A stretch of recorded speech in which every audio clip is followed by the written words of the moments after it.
Nope, there is no music here. But we are getting to the end of day one here at NADA 2026, live from Las Vegas Convention Center. Oh my gosh, it has been an amazing day. And we're winding down. I got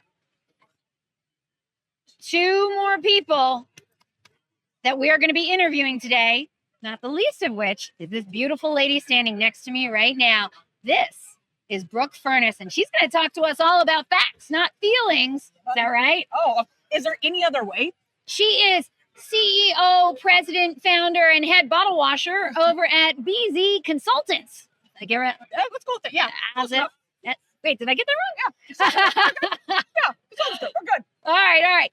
She also has a pretty swanky podcast as well called Facts Not Feelings, hence the whole thing. Yes. So tell everyone what you do at BZ Consultants, because I think it is a very important job because you do it dispassionately, let's say. That's one way to phrase it. Because all you really do is you look at the data and you see what the data is telling us. And as previous guest April Simmons said, she's like, if you're not looking at the data and not interpreting the data, then you need somebody who can do it for you. So tell them, just give them a brief overview of what you do, what your specialty is. For sure. So the whole reason I started my company, I know you know the stories, for those that may be new tuning in, is that when I was in the dealership, I got so tired of them coming in and you're like, oh, you're up 10%. I was like, no, we're not. But shine in. I was like, the OEM's down, our region's down, but somehow we're up. Like, I'm sorry, like using some Brooke words at this point, that's just not accurate. It's not true. And so I just said, I want to start a company. We're product agnostic. We do not sell advertising. I won't say I don't care who you use. I will just support whatever decision you make. My whole goal is to hold your vendors accountable, protecting them the building. So whether that's, hey, advertising agency gets blamed, we have a crappy month, who gets blamed? Advertising, marketing. Well, was it really their fault, or is it your process and how sucks? Ooh. Or you have a crappy website. Ooh. Maybe you don't have a DEP website. Maybe that's the reason why. It's probably whatever it's going to be. But looking at that, I jokingly say that, but really is that the ad copy is great, your landing page is great, the experience is great. But in-house, once that lead gets to you, you just paid so much money to have that phone ring, to have that lead submitted, and you funnel it in-house, that is not marketing's problem. That is not your website's problem. It's in-house. But then on the other side, it could be, we're throwing a lot of money down, and I don't even know where that money is going. Is it even being spent?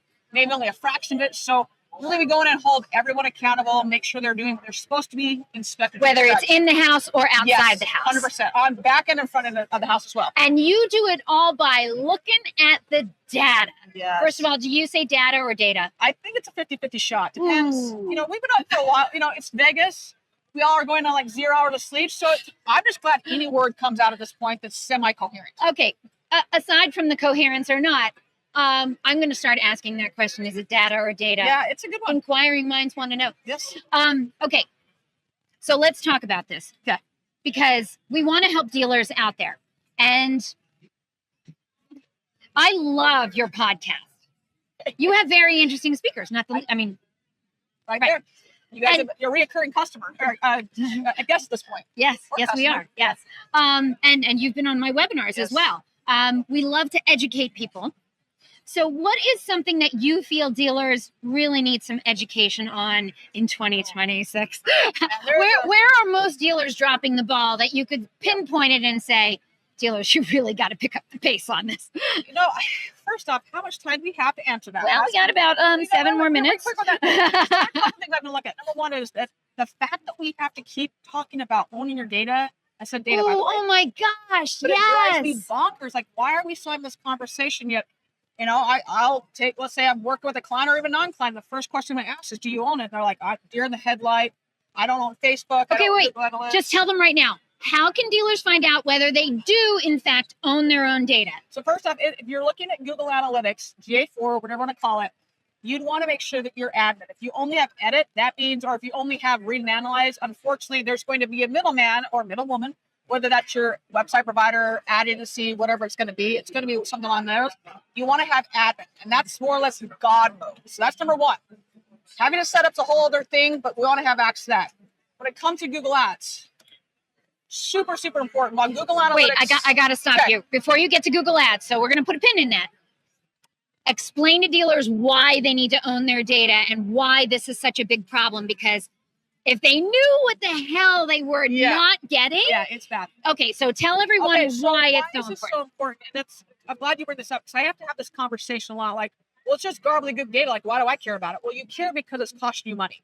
If you can't independently verify that pretty dashboard that someone shows you, you are literally throwing darts at dartboard blindly, and you don't want that. So knowing, if I want my Google Ads to work better, I need my Google Analytics set up correctly to say, all right, I want more of the form fills. I want more of the click-to-calls or voice submission. Whatever it is, however yours is set up, that's on you.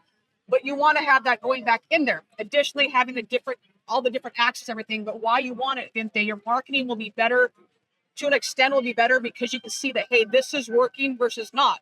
A number of times I'll go in there and XYZ provider's like, oh man, you're crushing. I go, well, no, because none of your stuff is even set up correctly. So those numbers significantly skewed. And then the dealer can't change anything to make those numbers be accurate, because they don't have admin and they actually don't own Google Analytics. Okay, I want you to take it even a step further and say, tell people what happens when you don't own your data and a vendor owns your data, and then you decide to leave that vendor. It's a nightmare. So I've actually got a client right now that they're in our space-ish, but their previous ad agency was actually taking all their leads, not passing them on to CRM. They were taking them. What? Yeah. So there's weird stuff that I'm not saying that's going to happen a lot. That was kind of like a one-off, but this is the same thing when you go. Right now, there's a lot of changes. The first year we have NADA, so a lot of changes are taking place. What you see happen is that, I want to get my data back from Google Analytics, and then it's like giving up your first unborn child to get your data back. And so what happens then? You don't get it back, even though you should. And then they steal your history. Then you have to start from day one and move forward. Your data. If somebody else has your data, a vendor, any vendor, if they have your data and you don't own your data, and you decide to leave that vendor and switch to somebody else, and you do get your data, you're starting from day one. You don't have any of that history while you were with that other vendor. This is a very, very important thing. Thank you so much for bringing that up. I will say as well, as even if we're GA4, I don't want to get too geeky here. There's no longer what are called properties or views. So they have a bunch of properties now. So what you're seeing is you'll go into ABC store and there's like 7 or 10 properties, which is really throwing off. You're like, well, which one do I use? Oh, vendor A is using this, website provider is doing this, and you've got like, which one is the source of truth? Well, this one's set up. What they're claiming is the ASC standard, but it's not set up correctly. You have another one that is set up, but then this person. So you've got to know where everyone is grabbing that data, because it will most likely not match. Another reason why you should own your data, if someone sets it up to make themselves look better. What? You mean cook the numbers? What? Numbers. Yes. So very important. Okay, now let's go back to the pin. Okay. Talk to me about digital advertising. So then there's Google Ads. So how do I know if I have Google Ads? Real simply, you're going to go to googleads.com or whatever the heck this, you can Google this. And then from there, hit sign in. But you want to sign into whatever email address should have it. If you can sign in, you see your account there, you have access. Fantastic. If you do not, ask your ad agency. Just make sure you have read and analyze. As long as you have that, you're really okay. At least go in there. So now you can go back and independently verify and say, okay, you say that you're spending $10,000. The campaigns add up to $5,000. Wait a minute. So where's that money going? Are they just pocketing it? Is there some 50% fee that you're unaware of? Or, hey, we're in Las Vegas. If I go in and I start seeing ads are being ran across the nation, why would I want that? Go and look at that. You can start to dive in those metrics. Oh, they're saying they sent all these phone calls to us. Really? Let's go take a look at those phone calls. I like to then go and take it a little step further and say, all right, of those phone calls, statistically speaking, about 83% will be service. Well, go spot check them. If they are not feeling the increase in phone calls or decrease in phone calls, see if where the phone calls are, if it's service related or if it's sales related. Yeah. We are getting spicy right now. All right, I'm going to throw down the gauntlet. You ready? Yeah. Okay, because I know you dive into the data, you call balls and strikes. All right? Yes. So think it's a recent memory or something that stands out to you. What is the most egregious, you don't have to know, don't name names, egregious thing that you've ever heard of that a vendor did to a dealership, but then also tell me what's one thing that a dealership changed and their numbers shot through the roof. So two different questions. So let's start with the positive. So okay. Love this client, and they had switched ad agencies, and their SEO, they've been for a long time like, hey, we want to focus on this. We can see in Google Search Console, this is what people are searching. And the agency just kept saying, no, don't worry about it. You're ranking. You're awesome. You're killing it. I was like, no, they're ranking in the 65th position. That's not killing it. They brought a new company in. And as you see right now with all the AI talk and all that, where majority of organic SEO metrics are going this direction, this client is going this direction. And it's not like they just said, hey, we're going to make a really focused effort on SEO. And they are just, they are in fact actually crushing it. It has been really cool to go back and look at these numbers, because not a lot of people are even looking at that, but that's a whole other conversation for another time. But that one is, I love that story. They've also do like a lot of data hygiene, which is great. So it makes their marketing better. Ooh, data hygiene. That's a whole other. Oh, that's so hot. Yeah, it's so hot right now. So hot right now. I like these lights. So hot right now. As for, man, it's tough. Like, because we can have like a whole episode of just like, okay, bad. So, because I love my vendor people out here. Yes. Okay, instead, yes. let me change the question. At what point should a dealer say, you know what, vendor, you're not for me? Like, what is the breaking point that you would say, if a vendor does this, you should? First, if you don't have access to your data, that's number one. That to me, that's the hard stop. If you do not have access, I have yet to be proven wrong. We've got Dan Moore that's like floating around here. He'll back in this as well. He's next. He's coming in. Yeah. We got Yago coming through here. We got the whole crew going on right now. I've yet to be proven wrong. If an agency does not allow you to have access to your own data, they are hiding something. I will tell you, I can go to my deathbed with this, because almost 20 years I've been doing this. I've never, ever seen anyone do this. And we're breaking character. Fantastic. So much to say right now. You guys don't know what's going on behind the scenes right now, but it is all kinds of fun right now. So that would be number one. And then there's just story upon story when you don't have that access, what happens. I mean, whether it's a dealership paying $80,000 for Google ads and Facebook ads per store for 10 stores. Oof, that's a lot. How much do you think was actually spent on actual advertising of that 80,000? 70,000? 40,000. Ooh. So that's another one I've seen that happens more times than I care to admit. And it's just, you don't have access, so you can't independently verify. So if you find out that a vendor exaggerated, is that enough to dump them? Or do you give them a second chance? Well, I think seek to understand first. Why did they do that? Is it because... Oh, this is too much reasoning. Like, what? I don't want to go and pass blame, so I want to know why that happened. So it could have been at a corporate level. Okay. They're saying we have to do it this way. Well, it doesn't matter what you say or what your awesome performance manager is saying. They do not have the ability to change that, because at a corporate level, they have to do it that way. Right, wrong, and different. That happens a lot where it's out of your control. Okay. So that, I would say, seek to understand first before you go and say, oh, I'm going to fire this person. Well, no, why? Why did they do this? If it's some BS answer, that's a whole different story. Okay. Yes. So, how stalwart are you when it comes to facts versus feelings? Is there ever a time in Brooke Furniss's life where feelings trumps facts? I think that we're all emotional creatures, to say the least. I ask the hard-hitting questions around here, by the way. My Jordan, I'll probably have some feelings on that. So, not really data related, but don't come scuff my Jordans. I mean, has anyone ever scuffed your Jordan? I've had people like try to be funny, like step on. I'm like, and I will no. Throw down, man. We'll throw down, dude. I will throw down, and I have nails. Yes. So. Yes, exactly. Oh my goodness! I think we're all emotional. That's so rude. It is. It is. Don't do it.